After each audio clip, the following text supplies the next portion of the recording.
War. War never changes. The year's 2020.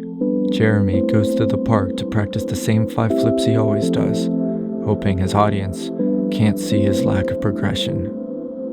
But today is a new day, full of new opportunity.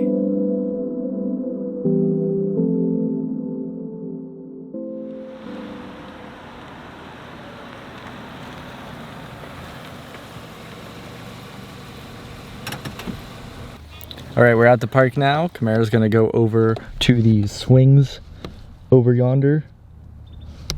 And I am probably gonna go front to do a little tricking session on this grass right here, because it should be pretty nice, but we'll see.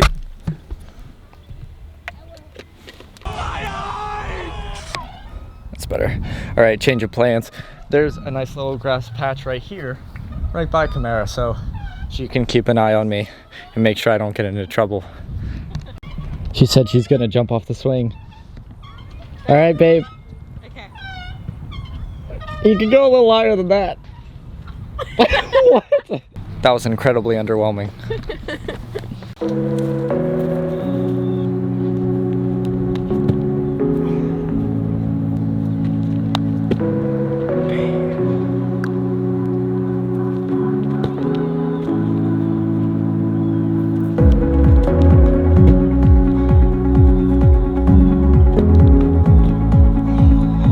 That tiny bit of run up makes all the difference within that height.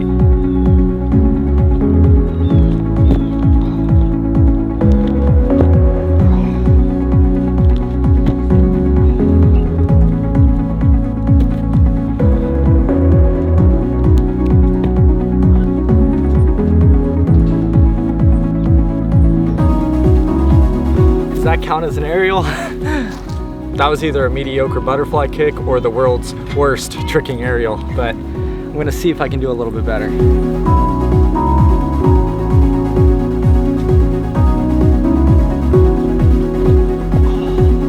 I think that had to be it because I felt like I couldn't put my hands down like a cartwheel.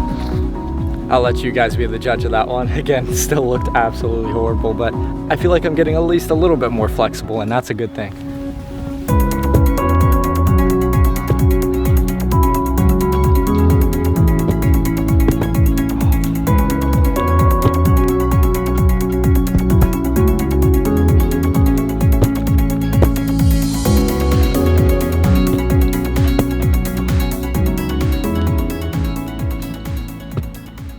One thing I also want to give a shot, but I have no idea if I'm actually able to do this, is it's a side flip hyper.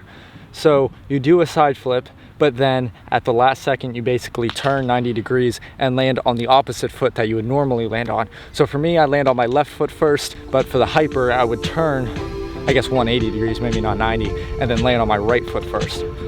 So let me show you my normal side flip first and you'll see how my left foot goes.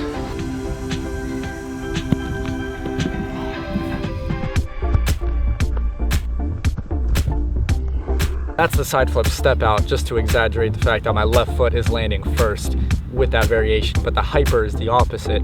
So I'm gonna be turning my body after the side flip and landing right foot first, which looks really cool if you can do it, but I don't know if I can do it.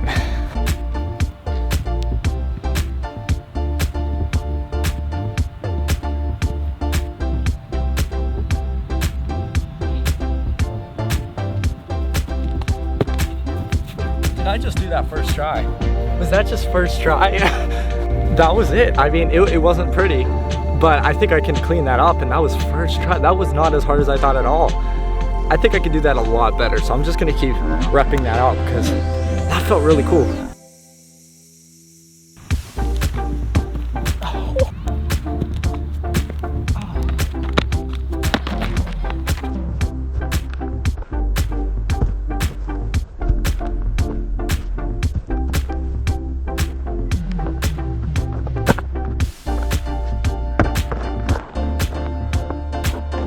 Something that you should especially do when training on concrete is check your surfaces. Now, what's nice is concrete generally is going to be less slippery than grass, or at least less likely to be slippery. That being said, you're also having much higher risk of serious injury if you do slip. So always check your surfaces, but especially when doing them on riskier ones, you have to make sure that anything you can control is at the safest level possible. All right, guys, that about does it for today's session. If there's anything I'd like to leave off with you guys is that record yourself training, because there's so many tips and tricks that I've learned from myself by looking at myself train, and there's just information you're going to figure out about how to do tricks better and how you can improve upon your free running that nobody else can tell you unless they're looking at the footage side by side with you. All right, that about does it for today. Thank you guys for watching, and I hope to see you in the next one.